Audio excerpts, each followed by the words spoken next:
Keanu Reeves stood humbly in the first-class line, his simple attire a sharp contrast to the extravagance surrounding him. A man nearby eyed him with clear disdain, his arrogance practically radiating. But what unfolded next would leave the entire plane in stunned silence and alter one life forever. Before we dive into the full story, drop a comment letting us know where you're watching from. If you love captivating stories like this, don't forget to subscribe, because tomorrow we've got another incredible tale just for you. The line at the first-class check-in at JFK International Airport was a world apart from the hustle and bustle outside. You could hear the soft murmurs of business executives talking into their Bluetooth headsets, the smooth glide of fancy suitcases across the shiny floor, and every now and then, a knowing nod between travelers, like they were quietly agreeing they belonged in this special place. The faint scent of expensive cologne hung in the air, mixing with the crisp click of polished dress shoes and the rustle of perfectly tailored suits. And then there was Keanu Reeves, standing right in the middle of it all, looking like he didn't quite fit. He wore a plaid shirt softened by years of washing, faded blue jeans that carried the creases of countless wears, and a pair of scuffed-up boots that told stories of long journeys. Over his shoulder hung a simple backpack.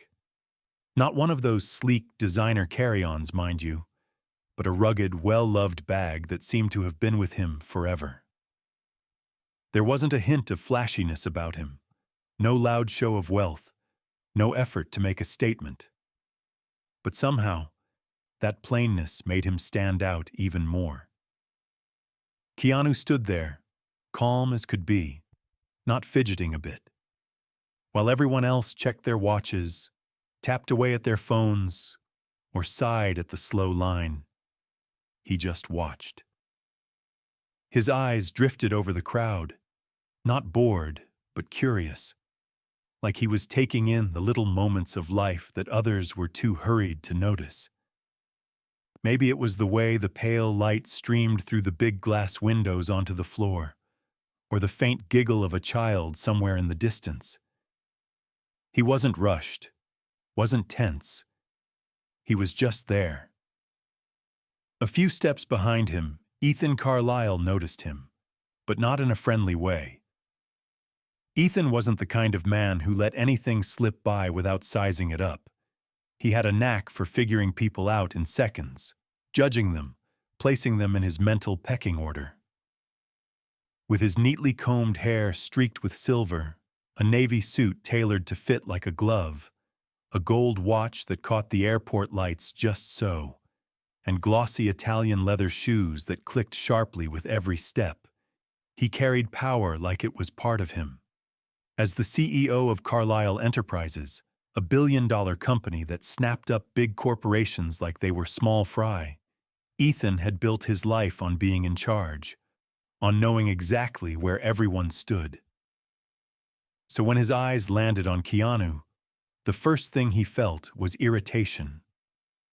A little frown creased Ethan's forehead, his sharp mind already running the numbers. No way he's a CEO. Nobody running a company dresses like that. Not an investor. No fancy watch. No pricey luggage. Definitely not old money. Those folks would never look so careless. So who was this guy? Ethan leaned just a touch to the side, catching a glimpse of the faded airline tag dangling from Keanu's backpack, worn thin from years of use. Not the kind of thing you'd see on someone splurging on first class for the first time. That only made Ethan more uneasy. The line moved forward. Keanu took an easy step ahead, still as calm as ever. Ethan couldn't hold it in any longer. He let out a quiet scoff, loud enough for those nearby to hear. First class sure isn't what it used to be. Keanu heard it. He'd heard things like that plenty of times before. He turned his head just a bit, his eyes settling on Ethan. His face didn't shift. Still steady, still peaceful, like a lake with no ripples. Then he smiled, a small, gentle smile with no edge to it. "Yeah," he said, his voice low and even. "The world's full of surprises." And with that, he turned away, like the conversation was done. There wasn't a trace of bitterness or sarcasm in his words, just a simple acceptance, as if he understood exactly why Ethan had said what he did. But that easy calm only riled Ethan up more. The reply wasn't defensive. It wasn't apologetic. It didn't even brush Ethan off. It just hung there, steady and unbothered. For a man like Ethan, who'd spent his life reading people and pinning them into their place on the ladder of power, this was maddening. He wasn't done yet. The line moved again. Ethan stepped closer, his curiosity and annoyance growing stronger. He decided to poke a little more. "You flying for work?" he asked, keeping his tone casual, though his smirk gave him away. "Or just treating yourself?" Keanu turned slightly again, thinking over the question. Then, with that same unshakable calm, he shrugged. "I like to think every flight's a bit of both." Ethan chuckled softly, shaking his head. That kind of answer belonged in one of those feel-good books you'd find in a dime store, not in the real world, the world Ethan had clawed his way through with tough, calculated choices. Nobody just went with the flow and ended up in first class. No, you earned your spot here. The line edged forward again. They were almost at the first-class counter now. Ethan could see the flight attendants greeting passengers with practiced smiles that didn't quite reach their eyes, checking tickets with quick efficiency. He glanced back at Keanu, still not ready to let it go. "You know," he said, his voice light but pointed, "some places just aren't meant for everyone." Keanu looked at him again, really looked this time. His gaze wasn't challenging, but it wasn't dismissive either. It felt like he was studying Ethan, seeing more than Ethan wanted to show. Then he smiled, just a little. "Maybe," he said. "Or maybe some folks build walls where there ought to be doors." Ethan opened his mouth to shoot back, but right then, the flight attendant called the next passenger. Keanu stepped up to the counter, handing over his ticket with an easy grace, chatting briefly with the attendant in that same unhurried way.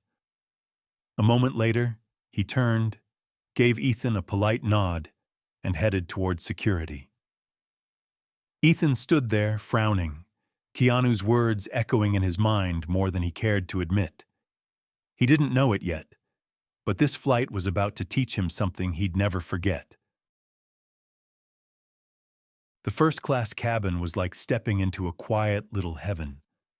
The leather seats were soft as butter, the lighting gentle and warm, and the faint clink of crystal glasses felt like a melody of luxury. This was Ethan Carlisle's territory, a place he knew as well as his own living room. He walked down the aisle with the confidence of a man who belonged, his suit still crisp, his watch gleaming under the cabin lights, every step sure and steady. With a practiced move, he slid his carry-on into the overhead bin, adjusted his cufflinks, and let out a slow breath, ready to sink into the plush comfort of seat 2A. But then, something made him freeze mid-step. His eyes landed on the seat next to his, 2B, and what he saw made his hand tighten on the armrest without even thinking. A backpack, not a fancy briefcase or a polished leather bag. It was worn out, rough around the edges, the fabric softened by years of travel, the straps a little frayed. A bag that belonged to someone who'd walked 1,000 miles, not someone used to a chauffeured car. And then he saw him. Plaid shirt, faded jeans, scuffed boots. Keanu Reeves. Settling into his seat, Keanu buckled his seatbelt with a kind of effortless calm, like this was just another ordinary day. For the first time that day, Ethan didn't have a word to say. His mind raced. Of all the people, of all the flights, of all the seats. Keanu turned just a touch, his face still unreadable but kind. Looks like we're seatmates. Ethan took a slow breath, his jaw tightening. He forced a thin smile. Yeah, looks like it.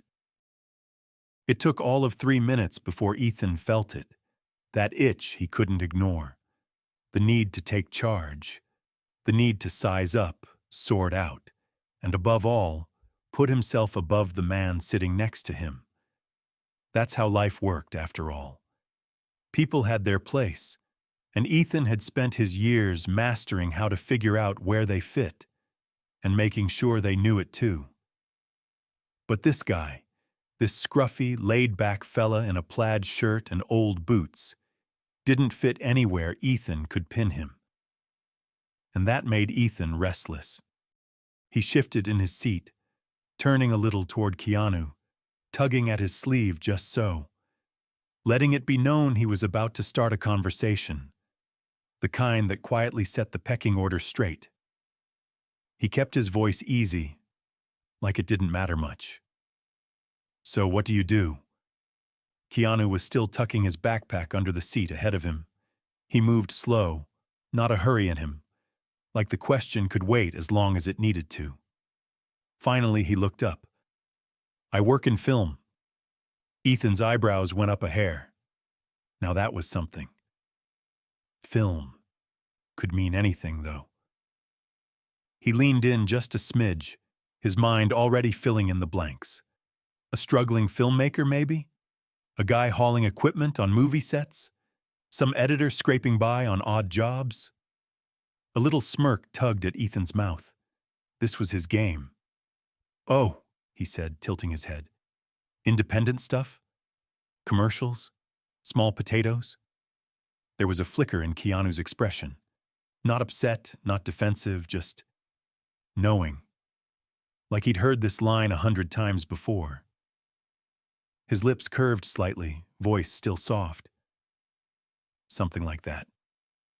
Ethan let out a quiet laugh, shaking his head like he was humoring a kid with big dreams. I always find it interesting, he said, drawing out the words like he was setting a trap, smooth and sly. He glanced around the cabin, motioning just a bit to the fancy surroundings. Folks trying to break into the big time. But you know, some spots just aren't meant for everybody. There it was, a perfect jab, sharp but not too harsh, the kind Ethan had honed over the years to put people in their place. He waited for the reaction, that telltale sign of unease, the need to prove something, a crack in that calm shell. But Keanu just turned and looked at him, not annoyed, not amused, just steady, patient, like a look that made Ethan's skin itch. Maybe, Keanu said, voice even. Then, after a tiny pause, one that felt on purpose, he added, or maybe some folks spend so much time building walls, they forget what a door looks like. Ethan's gut tightened. That was too smooth, too spot on, too aimed. It wasn't just a throwaway line, it was a comeback. He hadn't just started a chat. He'd stepped into a fight he wasn't sure he was winning. Ethan forced a laugh, shaking his head like it was funny. Deep, he said, breathing out through his nose. You ought to write that down for a movie. Keanu just smiled, but something about that smile threw Ethan off. It wasn't mocking or smug. It was calm, sure, like a man who knew the game being played and didn't care to join in. And for the first time in a long while, Ethan felt something creeping in he wasn't used to. Not being on top, not being in control. Something trickier. Doubt. The flight attendant came down the aisle, moving graceful as a dancer, her uniform whispering softly against the hum of the plane.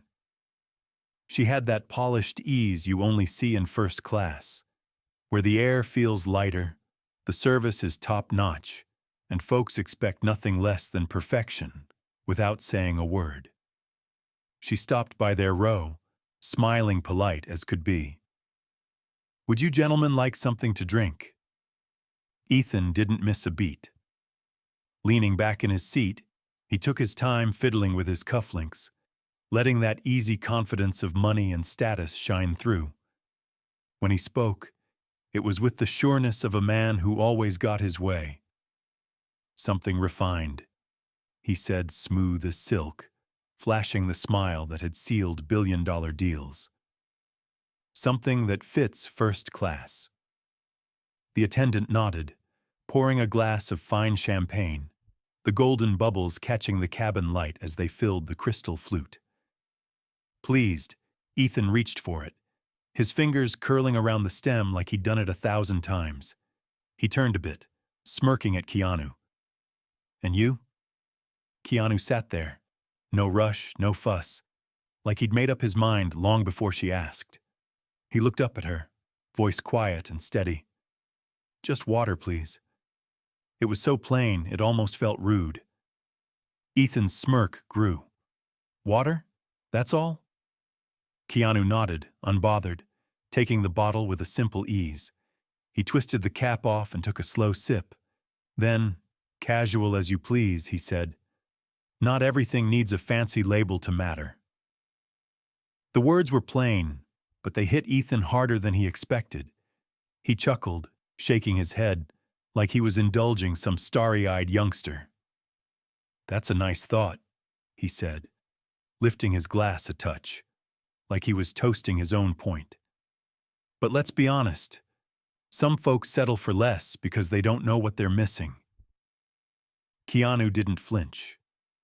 He set the bottle down, folded his hands, and looked at Ethan with that same steady calm that drove him crazy.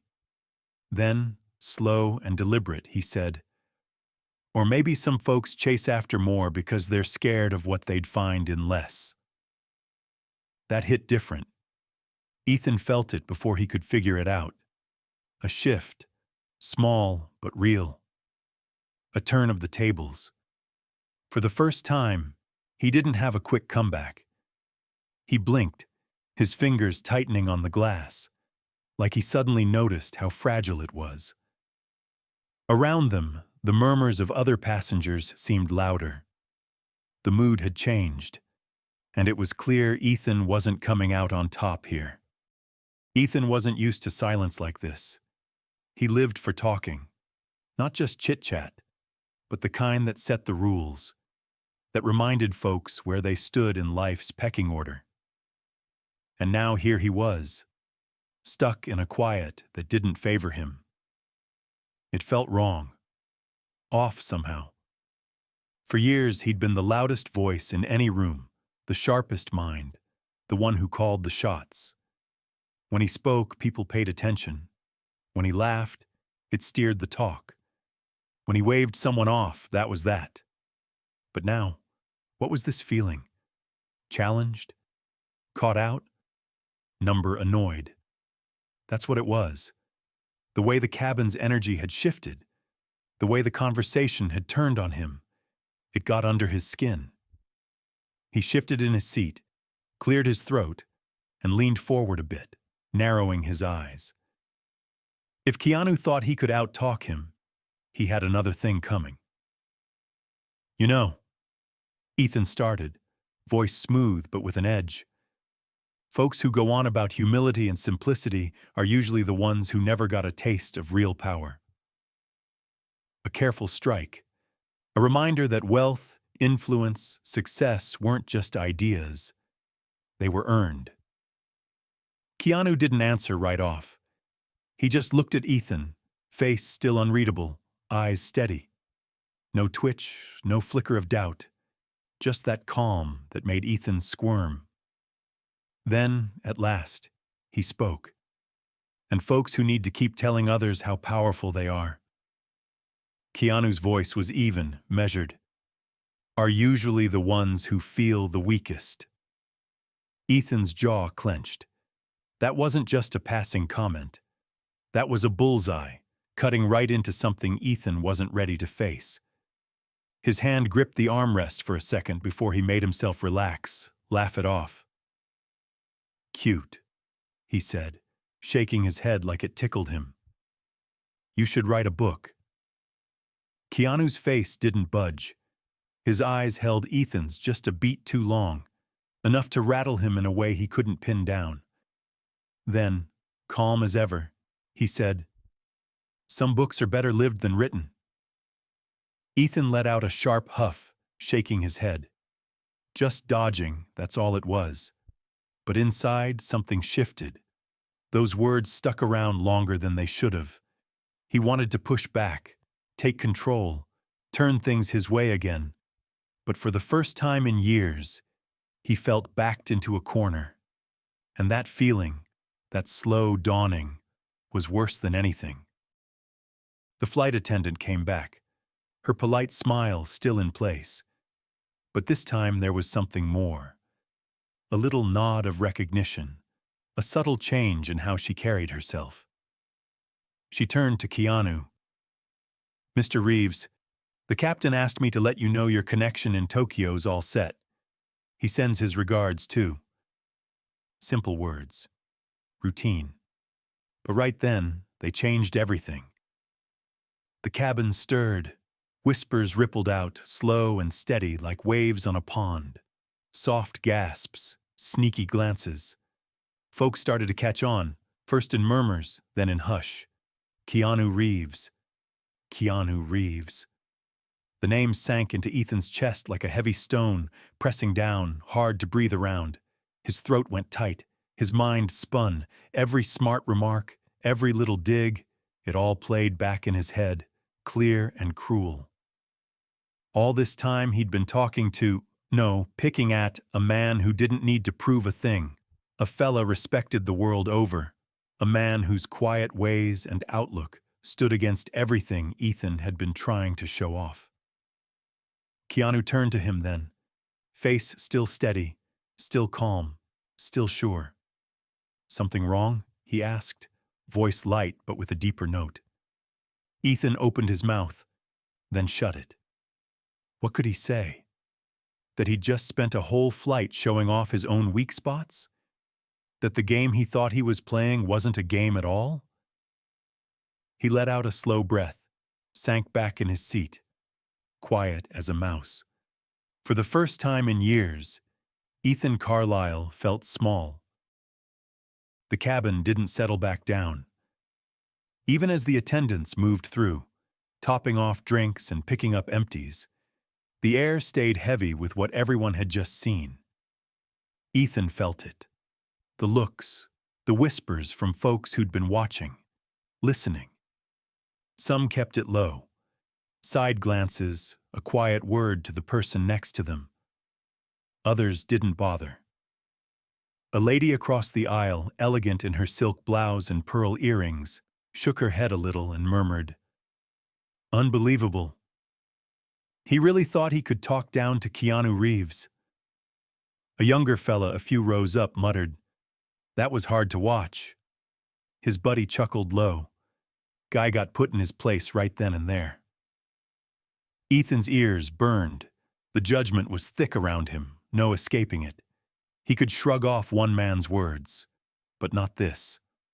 Not the whispers, the eyes, the embarrassment sinking deep. And then, just when he thought it couldn't get worse, Keanu turned to him again. Still calm, still steady. His voice was soft, almost wondering. "Would it have changed how you treated me?" The words cut through Ethan like a sharp knife, clean and deep. His throat locked up. He had to say something, had to get a grip, explain himself. "Look, He forced a laugh, too thin, too fake, and waved a hand. "It's not like that, He stopped, then scoffed, shaking his head. "I mean, how was I supposed to know who you were?" The words sounded empty even as he said them, and everyone else knew it too. Across the aisle, A middle-aged man let out a soft, surprised laugh. A flight attendant walking by raised an eyebrow, not impressed. The whispers got louder. Ethan's jaw tightened. He wasn't used to being on this end of things. He was the one who judged, not the one judged. Keanu's face didn't shift. No gloating, no smugness, just that quiet patience. Then, with a final kind of calm, he said, "It's not about me. It's about how you see the world."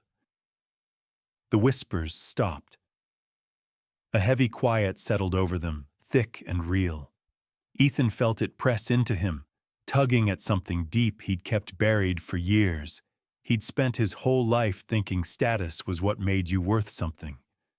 Folks who didn't show off wealth, didn't throw their weight around, didn't demand notice, they were beneath him.